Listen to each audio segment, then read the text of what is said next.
अरुण कुमार जी। राधे राधे महाराज जी।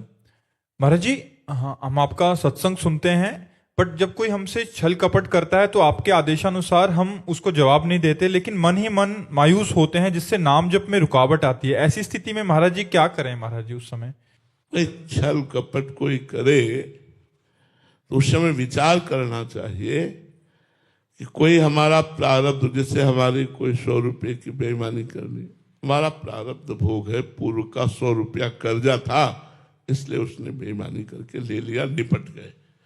हमको किसी ने गाली दे दिया, हमारा प्रारब्ध था, गाली सुनकर जो हृदय में जलन हुई, हमारा पाप नष्ट हो गया, निपट गए। हमको ऐसे विचार करना है। अध्यात्म दूसरे पे दोषारोपण ना करके अपने को देख करके बचा लेता है। ये मेरा प्रारब्ध था, जिस प्रारब्ध ने मुझे कष्ट दिया। अगर मेरा प्रारब्ध ना होता तो जो व्यक्ति छल कपट कर रहा है वो मेरे से अच्छा व्यवहार करता। मेरा ही प्रारब्ध कर्म उसके ऊपर सवार होकर उससे छल कपट, निंदा, अपमान, तिरस्कार आदि करवा रहा है, इसलिए इसमें इसका दोष नहीं, मेरा ही कर्म है, इसलिए मुझे सह लेना चाहिए।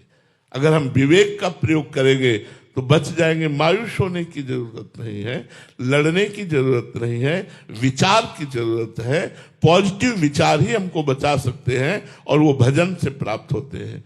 प्रायः लोग निगेटिव विचार के अधीन होकर क्रोध आदि कर बैठते हैं, तिरस्कार कर बैठते हैं, लेकिन नहीं, सकारात्मक विचार हमारे बढ़े, इसलिए हमें अध्यात्म से जुड़ना चाहिए और खूब नाम जप करना चाहिए। महाराज जी, एक अन्य सिद्धांत में आपने बोला था कि फुसकार ना छोड़ना, मतलब डसना नहीं बट फुसकार भी ना छोड़ना, इसका भाव दोनों का। इसमें एक बात यह है कि शरीर के अनुसार और पद के अनुसार, अब जैसे स्त्री शरीर है, वो कोई बार बार चंचलता कर रहा है, कोई बार बार अभद्र, फिर हमें क्षमा नहीं करना चाहिए। अगर वो ज्यादा उपद्रव कर रहा है तो हमें कानून का सहारा लेकर उसे दंड दिलाना चाहिए, क्योंकि अगर उसको हम क्षमा करते रहे तो वो उपद्रव बढ़ाकर वो कहीं गलत आचरणों पे ना उतर जाए।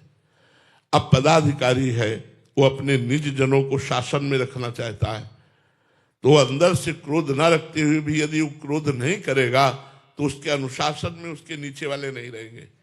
इसलिए पदाधिकारी जो राष्ट्र सेवा में है, जैसे शिक्षक है, पिता है, पदाधिकारी है, इनको ना चाहते हुए भी क्रोध का नाटक करना पड़ेगा, विरोध का नाटक करना पड़ेगा। अब वो ऑफिस में आया, टाइम से नहीं आता है, अपना काम नहीं करता है, अब वो बड़ा अधिकारी है, अब उससे हाथ जोड़ के थोड़ी बोलेगा, उससे टाइट होके बोलेगा तो अगले दिन वो समय से आ जाएगा और अपना कार्य करेगा।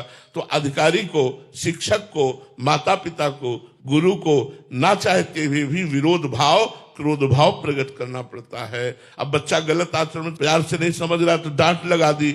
अब ये सोचे कि अध्यात्म के विरुद्ध है, तो नहीं, अध्यात्म को समझना होगा। हाँ, अब हम जैसे जा रहे हैं, कोई गाली छोड़ दिया, लेकिन कोई किसी को सता रहा है, हम नहीं छोड़ेंगे, हम बीच में कूद पड़ेंगे, उसकी रक्षा करेंगे।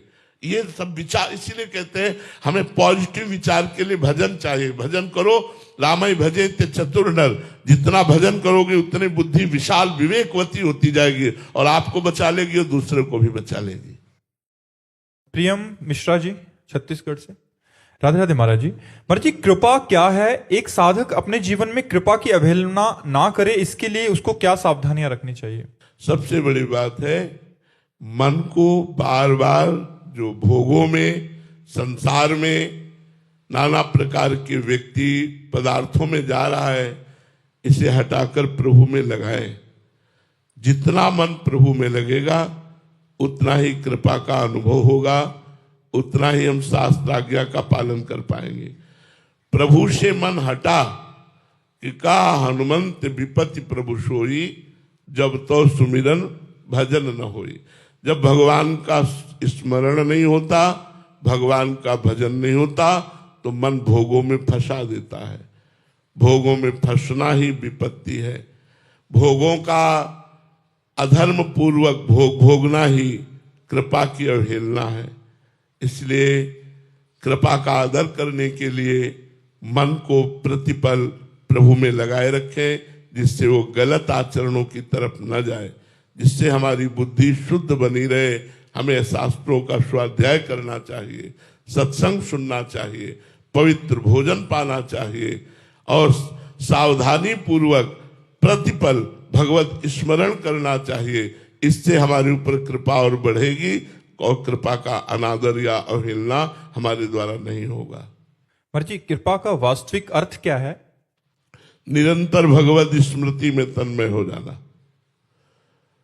जाकी कृपा लवलेश ते मतिमंद तुलसीदास हु, पायो परम विश्राम राम समान प्रभु नाहि कहो। कृपा का स्वरूप है भगवान के चरणों में मन का निरंतर लग जाना। सावई मनः कृष्ण पदारविंदयो। एक एक वृत्ति कृष्ण गृहीत मानसा। कृष्ण ने हमारे मन को ग्रहण कर लिया, आकर्षित कर लिया। एक एक वृत्ति कृष्णाकार हो गई। यही भगवान की कृपा है, यही कृपा का स्वरूप है कि निरंतर भगवान का मन क्रम वचन छाण चतुराई और भजत कृपा करिहे रघुराई। मन वचन कर्म से सांसारिक कपट चतुरता का त्याग करके भजन किया जाए तो कृपा ही कृपा है। यही कृपा का स्वरूप है। कृपा का स्वरूप धन संपत्ति या पद प्रतिष्ठा या शरीर स्वस्थ रहना या मन चाहे भोग भोगना नहीं है, क्योंकि ये सब नाशवान है। शरीर छूटने के बाद तुम्हारे साथ कुछ नहीं रहेगा। तो कृपा का स्वरूप है भगवत स्मरण, भगवान नाम जप, भगवत लीला कथा कथन और श्रवण, नाम कीर्तन, पवित्र आहार, ये सब कृपा का स्वरूप है।